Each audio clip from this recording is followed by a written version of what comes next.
Hello student, मैं शिवानी सोलन आपका welcome करती हूँ आपके अपने यूट्यूब चैनल।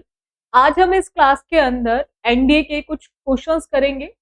जैसे कि मैंने लास्ट क्लास में भी आपको सब्जेक्ट वर्ब एग्रीमेंट के क्वेश्चंस कराए थे रूल्स के साथ।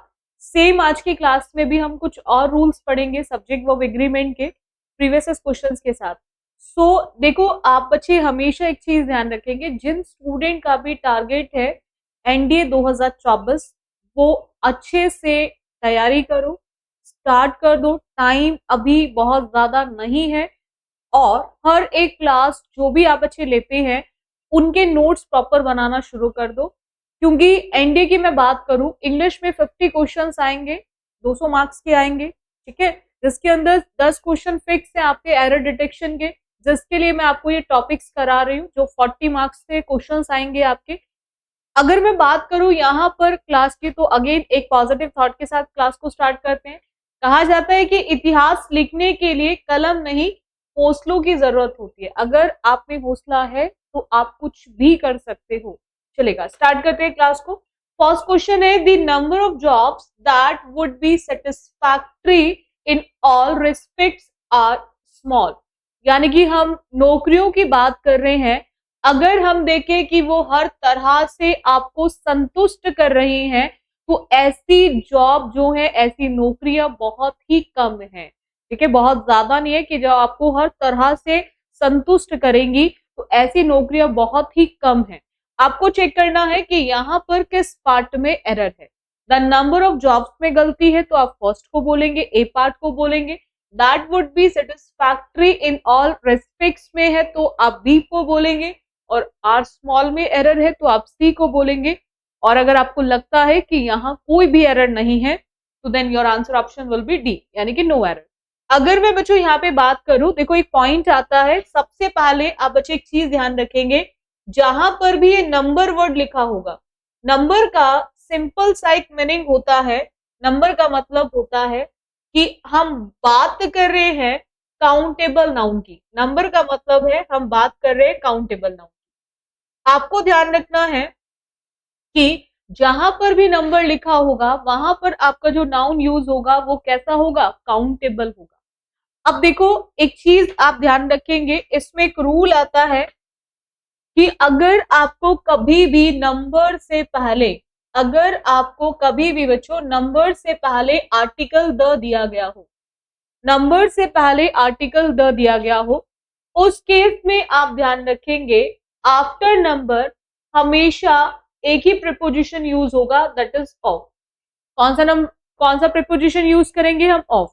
एग्जाम में किसी भी टाइप से एरर आ सकती है, एग्जाम में प्रीपोजिशन से रिलेटेड एरर भी आ सकती है, और उसके साथ यूज होने वाले नाउन से रिलेटेड भी एरर आ सकती है। तो आपको ध्यान रखना है उस केस में आप जो नाउन यूज करेंगे, अब नंबर है तो मैंने क्या बताया आपको, नाउन हमेशा काउंटेबल आएगा, क्योंकि नंबर का मतलब होता है जिसे हम 1 2 3 की फॉर्म में बच्चों काउंट कर सकते हैं, गिन सकते हैं, उसी को नंबर बोलते हैं। तो नाउन हमेशा काउंटेबल आएगा। बट यहाँ पर जो नाउन हमेशा काउंटेबल आएगा वो हमेशा प्लुरल काउंटेबल नाउन आएगा। कैसा नाउन आएगा, प्लुरल काउंटेबल। इतना क्लियर हो गया, यानी कि नाउन हमेशा प्लुरल काउंटेबल नाउन यूज होगा। आफ्टर दैट जो ये वर्ब यूज होगी इसके साथ, आफ्टर दैट जो वर्ब यूज होगी इसके साथ, वो हमेशा ध्यान रखेंगे हम आर्टिकल द के बेसिस पे डिसाइड करेंगे। द का यूज होता है इन इंग्लिश ग्रामर बच्चों, द का यूज करते हैं हम डेफिनेट केस पे। किसके लिए बच्चों करते हैं, डेफिनेट केस पे। बहुत ही अच्छे बच्चे हर चीज को समझते चलेंगे। द का मतलब होता है एक डेफिनेट नंबर की बात की जाती है, वहां हम आर्टिकल द का यूज करते हैं। और डेफिनेट के लिए आपको ध्यान रखना है यहाँ पर नाउन पीसीएन, बट वर्ब हमेशा एसवी रहेगी। एसवी का मतलब होता है बच्चों सिंगुलर वर्ब, यानी कि हम हमेशा जो वर्ब को यूज करेंगे इस केस में वो कैसे यूज करेंगे, सिंगुलर। आप इसको इस तरह से याद कर ले, आर्टिकल द मतलब होता है डेफिनेट, और बिफोर नंबर द आता है तो वहां पर डेफिनेट मतलब सिंगुलर, और वर्ब भी हमेशा सिंगुलर ही यूज होगी। इतना क्लियर हो गया आप सभी बच्चों को, बोलो इतना क्लियर है, चलेगा।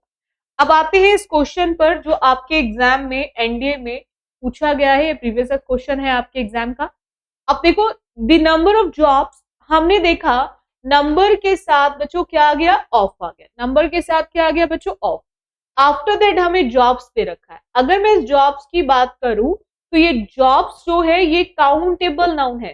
भाई मेरे पास एक नौकरी है, मेरे पास दो नौकरियां हैं, मेरे पास तीन नौकरियां, यानी कि हम इन्हें काउंट कर सकते हैं ना भाई, गिन सकते हैं। और जिन्हें गिना जा सकता है वो कैसे नाउन होंगे, काउंटेबल नाउन होंगे। भाई कैसे नाउन होंगे बच्चों, काउंटेबल नाउन होंगे। और अगर नाउन में जब भी हम एस और एस लगाते हैं, जैसे मैंने आपको कल क्लास में सिखाया था, ठीक है, जिन स्टूडेंट ने कल वाली क्लास नहीं ली है सब्जेक्ट वर्ब एग्रीमेंट की, वो बच्चे जरूर ले ले सब्जेक्ट वर्ब एग्रीमेंट की क्लास। तो नाउन में जैसे ही हम एस और एस को लगाते हैं, नाउन में जैसे ही हम बच्चों एस और एस को लगाते हैं, तो आपको ध्यान रखना है वो आपके नाउन को प्लुरल बनाता है। क्या बनाता है, प्लुरल बनाता है।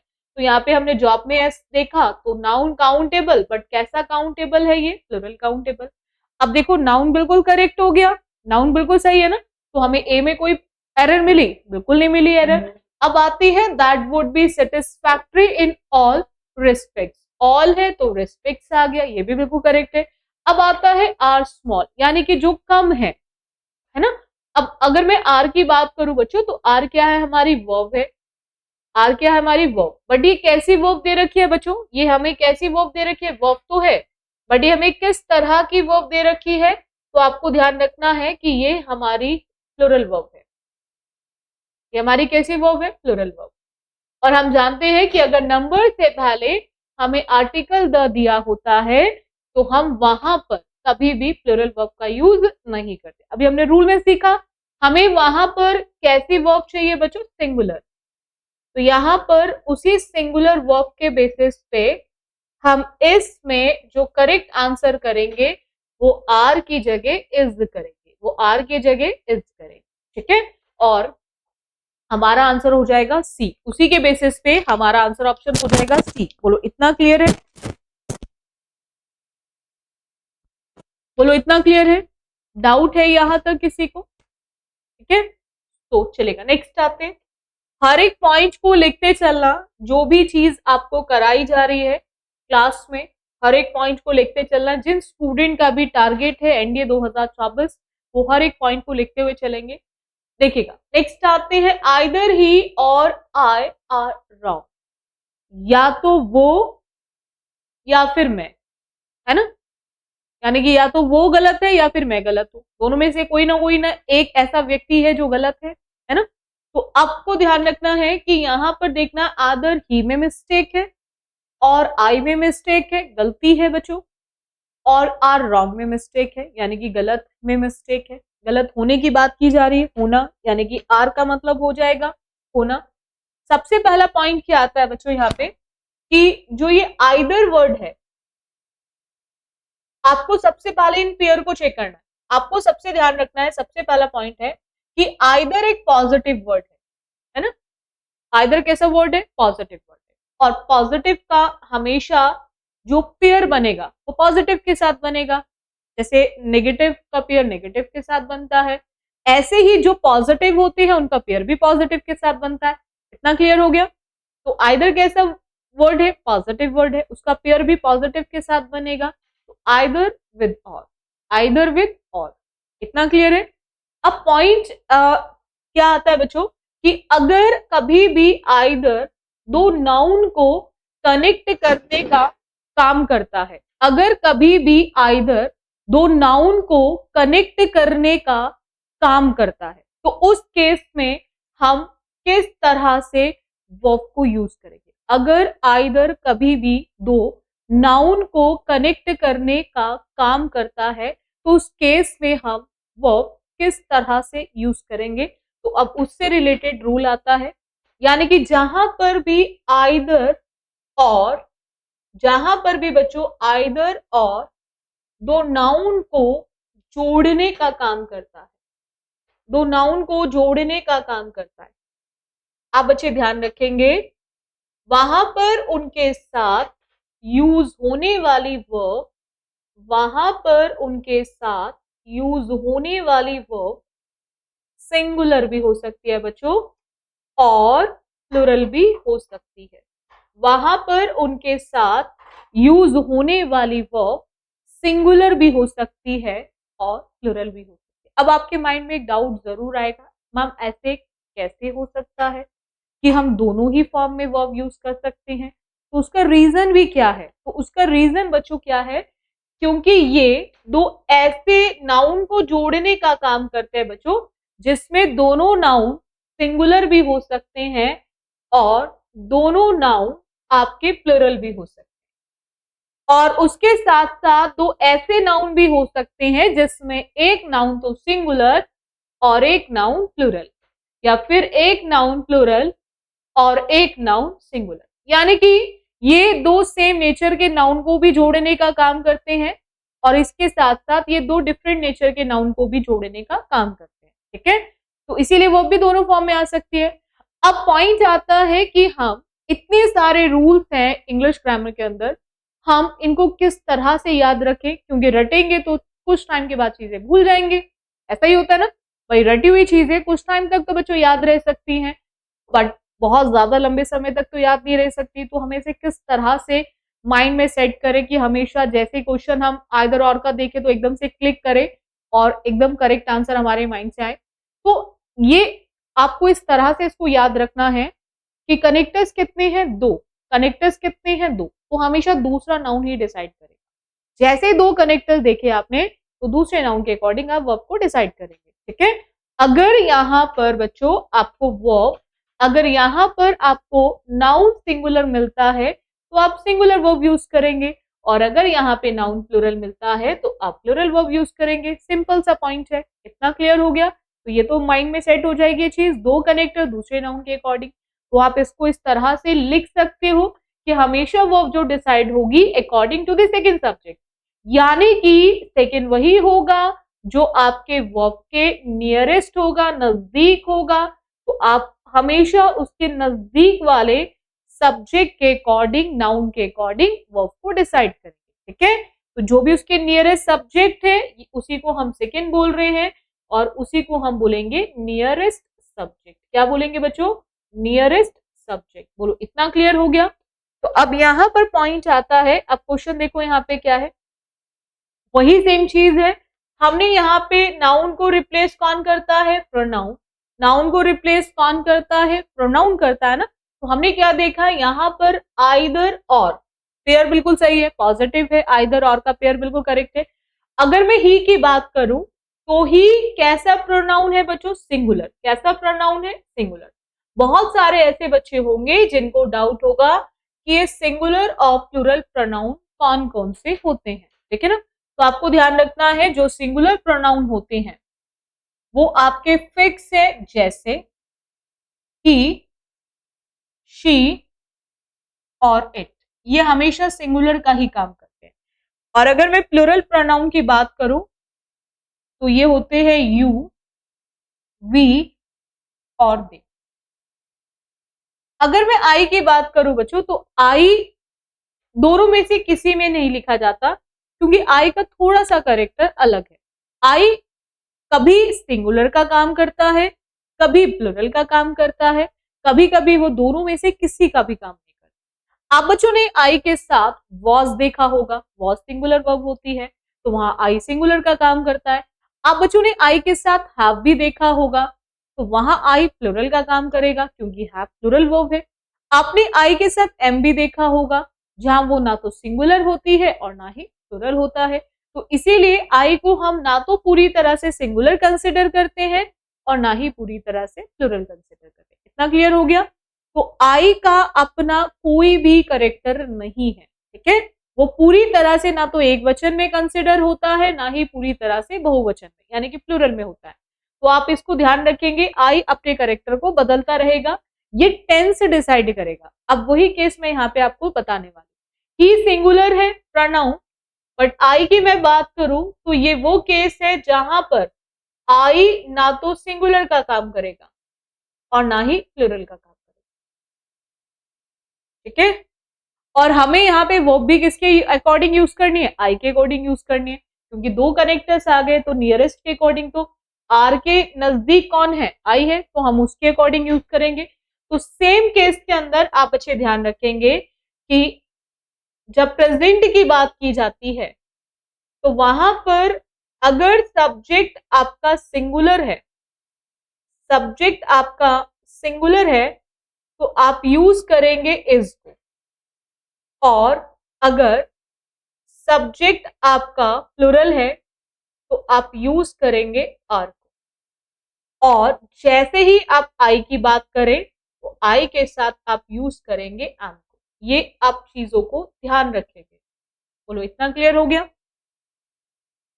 इतना क्लियर हो गया? तो यहां पर हमें आई के बेसिस पे हम यहां पर आर नहीं एम का यूज करें, यहां पर हम आर नहीं एम का यूज करें, और उसी के बेसिस पे हमारा आंसर ऑप्शन हो जाएगा सी। उसी के बेसिस पे हमारा आंसर ऑप्शन हो जाएगा सी। बोलो इतना क्लियर हो गया? डाउट है किसी को? समझ आ गया? तो हमने नियरेस्ट के अकॉर्डिंग आई के अकॉर्डिंग आर की जगह क्या लिखना है? बहुत ही अच्छे बच्चे। इसी तरह से अगर आप हर एक पॉइंट को सीखते चलेंगे तो मैं इस चीज की आपको गारंटी दे सकती हूँ कि इंग्लिश में 200 में से 200 स्कोर करना एनडीए के अंदर आपके लिए बिल्कुल भी मुश्किल नहीं। ठीक है? और आप अच्छे से एग्जाम में हर क्वेश्चन को देखते ही आप इजीली आंसर बता सकते हो। उसके लिए आपको रेगुलर क्लासेस लेते रहना है। नेक्स्ट क्वेश्चन आते हैं। She wouldn't have has an accident, ठीक है, if she had driven carefully. ठीक है, बिल्कुल सही बात है। अगर आप किसी भी काम को ध्यान से करते हो, ठीक है, बिल्कुल सतर्क होके करते हो, ध्यान से करते हो, तो शायद आपके साथ कोई भी दुर्घटना नहीं घट सकती है ना, दुर्घटना नहीं होगी कोई भी। ऐसा ही यहाँ पर हुआ कि अगर वो करती है ड्राइव बहुत ही ध्यान से, ठीक है, तो उसे किसी भी तरह के एक्सीडेंट का सामना नहीं करना पड़ेगा, उसका एक्सीडेंट नहीं होगा, है ना, अगर वो करती। ठीक है, तो आपको एक चीज ध्यान रखनी है यहाँ पर। अब आपके माइंड में डाउट आएगा कि मैम ये कैसे सब्जेक्ट वर्ब एग्रीमेंट से रिलेटेड क्वेश्चन है? तो वो इसलिए है सब्जेक्ट वर्ब एग्रीमेंट से क्योंकि यहाँ पर वर्ब से रिलेटेड एरर दी गई है। किससे रिलेटेड दी गई है? वर्ब से related. Subject verb agreement NDA के लिए बहुत ही इंपॉर्टेंट टॉपिक है। क्यों? क्योंकि 10 में से 2 से 3 क्वेश्चन सीधा सीधा एनडीए में आपके सब्जेक्ट वर्ब एग्रीमेंट से आते हैं, तो इसीलिए ये आपके लिए बहुत ही इंपॉर्टेंट टॉपिक है। तो आपको ध्यान रखना है कि ग्रामर का एक रूल है कि जहां पर भी हैज आता है और जहां पर भी हैव आता है और जहां पर भी हेड आता है, ये तीनों वर्ड्स आप चाहे अकेले देखो या इनसे पहले कुछ भी हेल्पिंग वर्ब आपको क्यों ना दी गई, आप इनके साथ हमेशा यूज करेंगे वर्ब की थर्ड फॉर्म। आप इनके साथ हमेशा यूज करेंगे वर्ब की थर्ड फॉर्म। जहां पर भी आपको हैज, हैव और हैड दिया हो वहां पर आप वर्ब की थर्ड फॉर्म को यूज करेंगे। ठीक है, अब चाहे ये आपको वुड हैव फॉर्म में दिया हो, चाहे ये आपको शुड हैव फॉर्म में दिया हो, चाहे ये आपको कुड हैव फॉर्म में दिया हो, या फिर आपको माइट हैव फॉर्म में दिया, आप हमेशा इनके साथ यूज करेंगे वर्ब की थर्ड फॉर्म। आप हमेशा इनके साथ यूज करेंगे वर्ब की थर्ड फॉर्म। अब देखो पॉइंट क्या आता है, हैज और हैव को हम यूज करते हैं। अब इसमें भी बहुत सारे बच्चे कंफ्यूज होते हैं। अब मैं आपको हर एक कंफ्यूजन आपकी जरूर कोशिश करूंगी आपकी कोई भी कंफ्यूजन ना बचे। ठीक है, इस क्लास को लेने के बाद सब्जेक्ट वर्ब एग्रीमेंट में आपको कोई भी कंफ्यूजन ना बचे, पूरी तरह से कोशिश की जाएगी। ठीक है, और सिंगुलर को देखते हैं तो हम हैज का यूज करते हैं, और प्लुरल को देखते हैं तो हम हैव का यूज करते हैं। ऐसा ही होता है बच्चों, लेकिन ये तब होता है जहां ये अकेले यूज किए जाएंगे बिना किसी हेल्पिंग वर्ब के। हैज और हैव अगर अकेले सिंगल सेंटेंस में आते हैं, एक सेंटेंस के अंदर बिना किसी हेल्पिंग वर्ब के आते हैं, तो ये सिंगुलर हैज को लेकर आएगा, प्लुरल हैव को लेकर आएगा। लेकिन अगर इनसे पहले कोई भी हेल्पिंग वर्ब दी गई है, जैसे यहाँ पे वुड आ गया, शुड आ जाता, माइट आ जाता, कुड आ जाता, मे आ जाता, मस्ट आ जाता, तो वहां पर आपको ध्यान रखना है, फिर चाहे आपको सब्जेक्ट कोई भी दिया गया हो, चाहे ही दिया हो, चाहे शी दिया हो, चाहे दे दिया हो या फिर वी दिया हो, आप कभी भी हैज का यूज नहीं करेंगे, कभी भी हैड का यूज नहीं करेंगे, आप हमेशा हैव का यूज करेंगे। यानी कि पास्ट हो तब भी हैव आएगा, प्रेजेंट में सिंगुलर हो तब भी हैव आएगा, और प्लूरल के साथ तो आता ही हैव है। पॉइंट समझ आ गया ना? तो यहाँ पर बहुत सारे स्टूडेंट ऐसे होते हैं जो इस तरह के क्वेश्चन में वुडंट हैव को हैज करने बैठ जाएंगे। क्यों? क्योंकि वो सोचेंगे कि मैम यहाँ पे तो शी दे दिया है, भाई शी तो सिंगुलर सब्जेक्ट होता है ना? तो उनको लगेगा कि शी के साथ तो हमें क्या यूज करना चाहिए, हैज यूज करना चाहिए। बट आपको ध्यान रखना है कि यहाँ पर हम सिर्फ और सिर्फ हैव का यूज करेंगे। क्यों? क्योंकि यहाँ पे वुड आ गया। इतना क्लियर हो गया? तो ये कंफ्यूजन बहुत सारे स्टूडेंट्स को रहती है। चलेगा, अब देखो यहाँ पे पॉइंट क्या आ रहा है कि वुड हैव आ गया और हमें वुड हैव के साथ वर्ब की कौन सी फॉर्म यूज करनी है, थर्ड फॉर्म यूज करनी है। बट हमें यहाँ पे क्या दे रखा है, हैज। क्या दे रखा है, हैज। तो जहां पर बच्चों बात करेंगे हम हैज की, अब देखो चाहे एक्शन हो या बीइंग हो या पोजीशन, अधिकार हो, हैज और हैव जो होती है वो वर्ब की फर्स्ट फॉर्म होती है, और इनकी जो सेकेंड और थर्ड फॉर्म होती है बच्चों वो हैड होती है। हैज और हैव की सेकेंड फॉर्म भी हैड, और इनकी जो थर्ड फॉर्म होती है वो भी हैड होती है। इनकी जो थर्ड फॉर्म होती है वो भी हैड होती है। ये आपको हमेशा ध्यान रखना। हैज और हैव वर्ब की कौन सी फॉर्म है, फर्स्ट। इनकी सेकेंड और थर्ड फॉर्म होती है आपकी थर्ड। तो यहाँ पर उसी से रिलेटेड क्वेश्चन है। तो वुड हैव के साथ हम जानते हैं वर्ब की कौन सी फॉर्म आएगी, थर्ड फॉर्म। कौन सी फॉर्म आएगी, थर्ड फॉर्म। तो हम यहाँ पर हैज की जगह क्या लिखेंगे, हैड। हैज की जगह क्या लिखेंगे, हम हैड। इतना क्लियर हो गया? बोलो यहाँ तक डाउट है किसी को? हम हैज की जगह क्या लिखेंगे बच्चों, हैड लिखेंगे। अब इससे नेक्स्ट वाले में हैड के साथ ड्राइवन बिल्कुल सही दे रखा है। ड्राइव वर्ब की फर्स्ट फॉर्म होती है और ड्रॉप सेकेंड होती है और ड्राइवन थर्ड होती है। तो जिन स्टूडेंट की फॉर्म तैयार नहीं है तो वो भी तैयार कर लें। पॉइंट्स लिखते चलना, एक एक पॉइंट को आप बच्चे नोटबुक में लिखते हुए चलेंगे, एक एक पॉइंट को, ठीक है? कोई भी चीज आपकी छूटनी नहीं चाहिए। Drive, drop and drive. इतना क्लियर हो गया आप सभी को? डाउट है यहाँ तक किसी को? तो यहाँ पर हमारा आंसर ऑप्शन क्या हो जाएगा, बी हो जाएगा। ठीक है, हमें हैज की जगह क्या लिखना है बच्चों, हैड। चलेगा, नेक्स्ट आते हैं, एक और देखेंगे पॉइंट। सेम पॉइंट से रिलेटेड क्वेश्चन आ गया next. If he had listening to me he would not have got lost. बिल्कुल सही बात है कि अगर कभी कभी कोई व्यक्ति हमारी बात को नहीं सुनता है ना, तो फिर उसको कहीं ना कहीं दुखों का सामना करना पड़ता है, चीजों को खोना पड़ता है। उसी से रिलेटेड कुछ ऐसा ही क्वेश्चन यहाँ पे भी देता है। ठीक है, अगर वो सुन लेता तो उसको इस तरह से चीजों को खोना नहीं पड़ता है ना। अब देखो पॉइंट क्या आ रहा है कि यहाँ पर हमने हैड को देखा। हमने क्या देखा, हैड को। मैंने आपको बताया था कि जो आपका एनडीए है उसके अंदर एक तो एरर डिटेक्शन है, जो ये मैं टॉपिक वाइज आपको चीजें करवा रही हूँ बच्चों। एक तो एरर डिटेक्शन के लिए, और दूसरा आपका इम्प्रूवमेंट का क्वेश्चन भी एग्जाम में आ जाता है, जैसे ये आपका आ रखा है।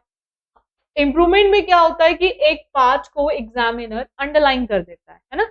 जितना पार्ट अंडरलाइन करेगा उतने पार्ट के लिए नीचे 3 रिप्लेसमेंट डालेगा। ठीक है, first, second and third, A B और सी।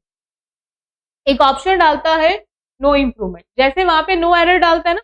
नो एरर कब डालते हो, जब तीनों पार्ट में आपको कोई गलती नहीं मिलती, कोई मिस्टेक नहीं मिलती, तो आप बच्चे क्या लगाते हैं, नो एरर लगा देते हैं, है ना।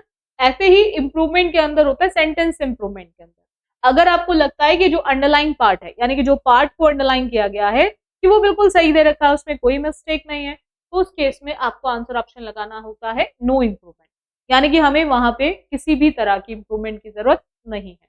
तो यहाँ पर हमने हैड के साथ क्या देखा, आईएनजी। बट अभी इससे पहले वाले ही क्वेश्चन में एक रूल पढ़ा था कि जहां पर भी हैज आता है, जहां पर भी हैव आता है और जहां पर भी हैड आता है, तो वहां पर हमें यूज करनी होती है वर्ब की केवल और केवल कौन सी फॉर्म, थर्ड फॉर्म। हमें यूज करनी होती है वर्ब की केवल और केवल कौन सी फॉर्म, थर्ड फॉर्म। ऐसा ही होता है ना। तो यहाँ पर हम हैड के साथ कभी भी आईएनजी का यूज नहीं करेंगे, ठीक है। तो हमें कौन सी फॉर्म यूज करनी है, थर्ड फॉर्म। अब लिसन, किसी को सुनना, है ना, किसी चीज को सुनना। अब लिसन जो होती है वर्ब की फर्स्ट फॉर्म होती है, और इसकी जो सेकेंड एंड थर्ड फॉर्म होती है उसमें हम ईडी का यूज करते हैं। किसका यूज करते हैं बच्चों, ईडी का। इससे आपकी थ्री फॉर्म्स ऑफ वर्ब भी बच्चों अच्छे से तैयार हो जाएंगी। लिसन में हम ईडी लगाएंगे, लिसन का मतलब होता है वर्ब की सेकेंड एंड थर्ड फॉर्म। इतना क्लियर हो गया, वर्ब की सेकेंड एंड थर्ड फॉर्म। तो हमें ये क्लियर है कि आईएनजी नहीं आएगा तो नो इंप्रूवमेंट, खत्म, एलिमिनेशन सीखो, ठीक है ना।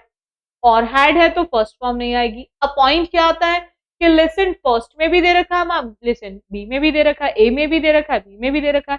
तो ऐसे दो ऑप्शन में से तो हमें आंसर डिसाइड करना होता है। दो ऐसे ऑप्शंस हमेशा आपको पेपर में मिलेंगे जिनको देखकर आप तुरंत एलिमिनेट कर दोगे, लेकिन दो में से आंसर डिसाइड करना होता है। तो आपको एक चीज ध्यान रखनी है, यहाँ पर इस क्वेश्चन में दो टाइप से एरर है। एक तो वर्ब से रिलेटेड है और दूसरा यहाँ पे प्रीपोजिशन से रिलेटेड है। जहां पर भी आपको लिसन वर्ड मिलेगा तो आपको ध्यान रखना है लिसन के साथ हम हमेशा प्रीपोजिशन टू का यूज करते हैं। किसका यूज करते हैं, हमेशा प्रीपोजिशन टू का। बोलो इतना क्लियर है। तो जहां पर भी लिसन वर्ड आता है, क्योंकि एग्जाम में प्रीपोजिशन से रिलेटेड क्वेश्चन भी आता है, तो लिसन के साथ हम हमेशा प्रीपोजिशन टू को यूज करते हैं। तो यहाँ पर हमें क्या लिखना है, लिसनड टू मी। क्या लिखना है हमें, लिसनड टू मी। तो बस उसी के बेसिस पे आप ए ऑप्शन को एलिमिनेट कर देंगे। ए ऑप्शन को क्या कर देंगे, एलिमिनेट कर देंगे, हटा देंगे। बोलो इतना क्लियर हो गया। Then listened to me is the correct. बोलो यहां तक डाउट है किसी को, चलेगा, बहुत ही अच्छे बच्चे। चलेगा, नेक्स्ट आते हैं, एक और पॉइंट देखेंगे। The pile of books are missing. आपको चेक करना है कि यहाँ पर किस पार्ट में मिस्टेक है। करके देखो एक बार, आप ट्राई करके देखो क्वेश्चन, बहुत ध्यान से करते हुए चलेंगे आप सभी बच्चे। हर एक पॉइंट को आपने, हर एक पॉइंट को कंसिडर करते हुए चलना है, क्योंकि हर एक पॉइंट आपके लिए बहुत ही इंपॉर्टेंट है। हर एक पॉइंट आपके लिए बहुत ही इंपॉर्टेंट है, तो आपको हर एक पॉइंट को बहुत ध्यान से करना है। देखो जरा क्या होगा। सबसे पहले इसमें चेक करो कि मिस्टेक किस पार्ट में है। सबसे पहले इसमें चेक करो मिस्टेक किस पार्ट में है।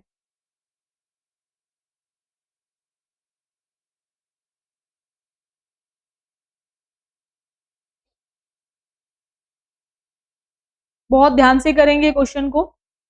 हर एक पॉइंट बहुत इंपॉर्टेंट है आपके एग्जाम पॉइंट ऑफ व्यू से भी, और आपके लिए हर एक पॉइंट को सीखना बहुत जरूरी है।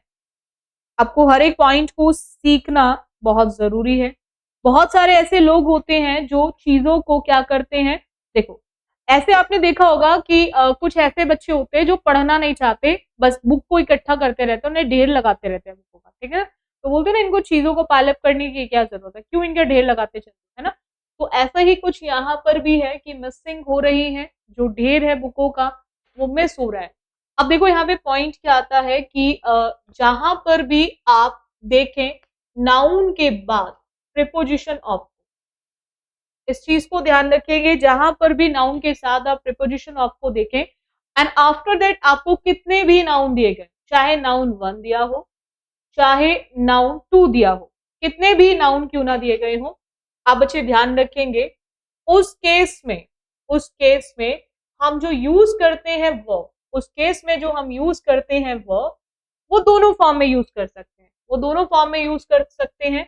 यानी कि वर्ब सिंगुलर भी हो सकती है और वर्ब प्लूरल भी हो सकती है।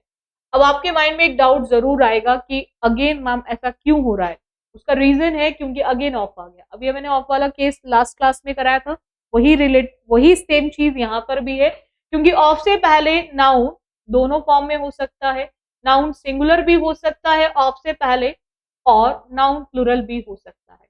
तो यानी कि यहाँ पर भी जो वर्ब यूज होगी वो हमेशा फर्स्ट नाउन के अकॉर्डिंग, यानी कि जो ऑफ से पहले वाला केस है।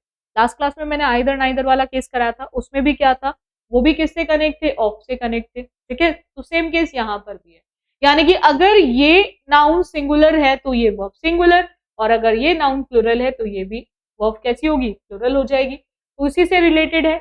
हमने यहाँ पे क्या देखा बच्चों, हमने यहाँ पे सिंपल सा देखा है ऑफ। ऑफ से पहले हमें पाइल दे रखा है, ढेर की बात की जा रही है ना। तो यहाँ पर आपको ध्यान रखना है कि हम अकॉर्डिंग टू पाइल हम आर नहीं, हम क्या यूज करेंगे, इज, और उसी के बेसिस पे हमारा आंसर ऑप्शन क्या आ जाएगा, बोलो इतना क्लियर हो गया, रूल क्लियर हो गया। नाउन के बाद जहां पर भी, अब इसमें एक पॉइंट लिख लेना, ऑफ के साथ साथ यहां पर इन भी आ सकता है, ऑफ के साथ साथ यहां पर इन भी आ सकता है, ऑफ हो या फिर इन हो। आफ्टर दैट कितने भी नाउन क्यों ना दिए गए, नाउन 1, नाउन 2, नाउन 3, कितने भी नाउन दिए हो, आप हमेशा जो वर्ब को यूज करेंगे वो हमेशा ऑफ से पहले वाले नाउन के अकॉर्डिंग। ना क्लियर है सभी को, चलो नेक्स्ट आते हैं। देखो, हमें हर एक चीज को बहुत ध्यान से सीखना है, और ये कहीं ना कहीं हमें एक सक्सेसफुल पर्सन की ओर ले जाएगी। भाई हम सक्सेसफुल पर्सन होंगे जब चीजों को बिल्कुल सही करेंगे। देखो, एग्जाम में क्या आएगा, कितना आएगा, यही एक स्टूडेंट को पता होना बहुत जरूरी है। पढ़ने के लिए आप बैठो, पूरी बुक पढ़ने बैठ जाओ, क्या पॉसिबल है आपके लिए पूरी बुक को लर्न? नहीं। तो हमें एक पढ़ना भी है चीजों को, और एक स्मार्ट स्टडी करनी है ना। किस तरह से, उतना ही पढ़े जितना एग्जाम पॉइंट ऑफ व्यू से इंपॉर्टेंट हो, वही पढ़े जो एग्जाम में पूछा जाता है। एक्स्ट्रा पढ़ के हमें कोई बेनिफिट नहीं होना। अगर हम एग्जाम को टारगेट कर रहे हैं, एनडीए 2024 को टारगेट कर रहे हैं, और हमें इंग्लिश के अंदर वही चीजों को पढ़ना है जो एग्जाम में आती है, ठीक है ना, क्योंकि हमें एग्जाम को क्रैक करना एक अच्छे स्कोर के साथ, है ना। तो हमें यहाँ पर उतना पढ़ना है जितना एग्जाम में पूछा जाता है। तो इसीलिए मैं आपको वही रूल्स कराऊंगी एनडीए 2024 के लिए जो आपके एग्जाम पॉइंट ऑफ व्यू से इंपॉर्टेंट है, ठीक है, जो आपके एग्जाम्स में पूछे जाते हैं। अब देखो क्वेश्चन क्या आ रहा है, over long periods of time layers of sediments built up to a height of a few kilometers। ऐसा बहुत बार हो जाता है ना, मलबा इकट्ठा होता जाता है, लेयर्स उसकी इकट्ठी होती चली जाती है, तो वो कहीं ना कहीं बहुत ऊपर तक, वो हाइट तक वो चीजों को इकट्ठा करने का काम करता है, बनाने का काम करता है, ठीक है भाई। लेयर बाय लेयर उस पर जमती चली जाएंगी, है ना, तो क्या होगा, वो एक हाइट तक चली जाएंगी चीजें, और ये कई किलोमीटर तक जाती है, ठीक है। अब देखो यहाँ पे पॉइंट क्या आ रहा है, हम बात कर रहे हैं layers of sediment, layers of sediment, और आफ्टर दैट दे रखा है बिल्ड अप। बिल्ड होता है किसी भी चीज को बनाना, बिल्ड करना, फैब्रिकेट जिसको बोलते हैं, किसी भी चीज को बनाना। अगर मैं यहाँ पे बच्चों बात करूं BUILD, बिल्ड, किसी भी चीज को बनाना, इसकी सेकेंड और थर्ड फॉर्म में टी लग जाता है, इसकी सेकेंड और थर्ड फॉर्म में क्या लगता है बच्चों, बिल्ड, टी लगता है, सेकेंड और थर्ड फॉर्म। बिल्ड की जो सेकेंड और थर्ड फॉर्म होती है वो बिल्ड होती है, ठीक है। आपको ध्यान रखना है, अगेन हमें क्या मिल गया बच्चों, ऑफ, क्या मिल गया, ऑफ। अब ऑफ से पहले हमें लेयर नहीं, लेयर्स दे रखा है, परत नहीं, परतें दे रखा है ना। लेयर मतलब होता है परत, तो यहाँ पे एस लगते ही वो परतें हो जाएंगी, है ना, परतें हो जाएंगी। तो जैसे ही हमने नाउन में एस और एस देखा ऑफ के केस में, तो वहां पर वो कैसा नाउन हो गया बच्चों, प्लूरल नाउन हो गया। कैसा नाउन हो गया बच्चों, प्लूरल नाउन हो गया। अब जैसे ही आप नाउन को प्लूरल फॉर्म में देखेंगे तो हमें ये क्लियर है कि आगे यूज होने वाली वर्ब भी कैसी होगी, प्लूरल होगी। अगर मैं यहाँ पे बच्चों बात करती हूँ, अगर मैं बिल्ड्स की बात करूँ, ये 2023 का क्वेश्चन है एनडीए का। हमने जैसे ही वर्ब में एसओरियस देखा, नाउन में एसओरियस नाउन को प्लूरल बनाता है, बट वर्ब में एसओरियस तो वर्ब को सिंगुलर बनाता है ना। तो नाउन तो हमारा कैसा है, प्लूरल। भाई लेयर्स कैसा नाउन है, प्लूरल है। तो हम क्या वर्ब को सिंगुलर यूज कर सकते हैं, बिल्कुल नहीं करेंगे। हमें कैसी वर्ब चाहिए, हमें प्लूरल वर्ब चाहिए। And how to make it plural, कैसे हम उसको प्लूरल बनाएंगे, इसमें से हटा देंगे एसओरियस, यही तो होता है ना। तो यही होता है, सेम टेंस के अंदर हम चेंज करते हैं। तो प्रेजेंट इंडेफिनिट के अंदर क्या होता है भाई, प्रेजेंट इंडेफिनिट के अंदर ये टेंस कौन सा है, present indefinite. Her point of view से आपको चीजें पता होनी चाहिए, हर एंगल से आप चीजों को चेक करोगे।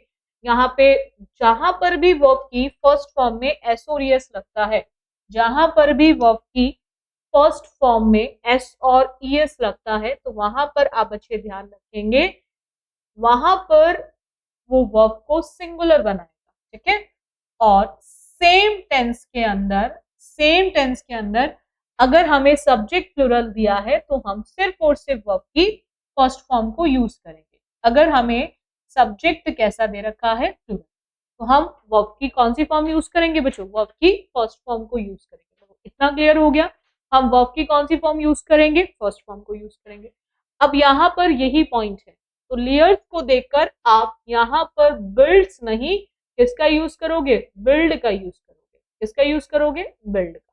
बोलो इतना क्लियर है, डाउट है यहाँ तक किसी को? आई होप आप सभी बच्चों को अच्छे से चीजें क्लियर हो गई होंगी। और मैं इतना तो जरूर आपसे एक्सपेक्ट कर सकती हूँ कि आप क्या करेंगे, हर एक टॉपिक के नोट्स बनाते चलेंगे मेरे साथ साथ, ठीक है। मैं जो भी टॉपिक्स आपको कराऊं नोट्स बनाते चलो, ठीक है। और इस बार जरूर हम एक अच्छे स्कोर के साथ क्रैक करेंगे एनडीए 2024। नेक्स्ट आते हैं अ कंपनी ऑफ 5000 सोल्जर्स। एक कंपनी की बात की जा रही है 5000 सैनिकों के साथ, ठीक है। Having March tirelessly for over 5 days. कहीं ना कहीं उन्होंने मार्च किया, कैसे, बिल्कुल थके थे फिर भी वो करते रहे 5 दिनों तक, ठीक है। Having just moved into their cantonment, ताकि वो पहुंच सके कहां पर, अपने कैंटोनमेंट के साथ। अब आपको चेक करना है कि किस पार्ट में मिस्टेक है। अच्छा, ये क्वेश्चन पढ़कर आपको समझ आ जाएगा। अब कंपनी की बात करें ऑफ के साथ, ठीक है। कंपनी कितनी है, एक। सोल्जर्स कितने हैं उसमें, 5000, है ना। 5000 सोल्जर्स हैं, बट कंपनी कितनी है, एक। तो यहाँ पर अब पॉइंट आता है कि क्या हाफ करेक्ट होगा, क्या हाफ करेक्ट होगा। तो हमने ऑफ से पहले क्या देखा, अ कंपनी, क्योंकि मैंने आपको बताया था आर्टिकल ए और एन का मतलब होता है वन। आर्टिकल ए और एन का मतलब होता है वन। तो आर्टिकल ए और एन अगर किसी भी नाउन से पहले आएगा तो नाउन भी सिंगुलर रहेगा, तो कंपनी बिल्कुल करेक्ट है। बट क्या ये कंपनी के अकॉर्डिंग हैव करेक्ट है बच्चों? तो हैव कैसी वर्ब है, हैव हमारी प्लूरल वर्ब है। कैसी वर्ब है बच्चों, प्लूरल वर्ब। और हमें कभी भी प्लूरल वर्ब का यूज नहीं करना। हमें वर्ब कैसी चाहिए बच्चों, सिंगुलर। हमें वर्ब कैसी चाहिए, सिंगुलर। तो इतना क्लियर हो गया, हमें वर्ब कैसी चाहिए, सिंगुलर चाहिए। तो हम यहाँ पर सेम टेंस के अंदर जहां पर हैव का यूज होता है प्लूरल के लिए, सेम टेंस के अंदर आपको ध्यान रखना है हम हैज का यूज करते हैं सिंगुलर सब्जेक्ट। किसके साथ करते हैं बच्चों, सिंगुलर सब्जेक्ट। तो यहाँ पर हम हैव नहीं हैज का यूज करेंगे, और उसी के बेसिस पे हमारा आंसर ऑप्शन हो जाएगा सी। उसी के बेसिस पे हमारा आंसर ऑप्शन हो जाएगा सी। ये एनडीए फर्स्ट 2022 का क्वेश्चन है। इतना समझ आ गया आपको? पॉइंट पॉइंट वही है, सेम है जो अभी मैंने आपको रूल कराया उसी से रिलेटेड ये 3 क्वेश्चन थे आपके, जो आपके एग्जाम 23 में भी है, 22 में भी है, 20 में भी, 21 में भी है। तो आप देख सकते हो कि कितना इंपॉर्टेंट रूल है कि हर बार इससे क्वेश्चन पूछा जा रहा है, ठीक है। तो कुछ ऐसे रूल हैं जो आपके फिक्स्ड हैं, जो आपको हर बार एनडीए में मिलेंगे। तो ये भी उनमें से एक है, ठीक है। वन ऑफ दम है जो आपके एग्जाम में एनडीए में बहुत ज्यादा पूछा जाता है। इतना क्लियर हो गया? तो आई होप आप सभी बच्चों को हर पॉइंट क्लियर हो गया होगा।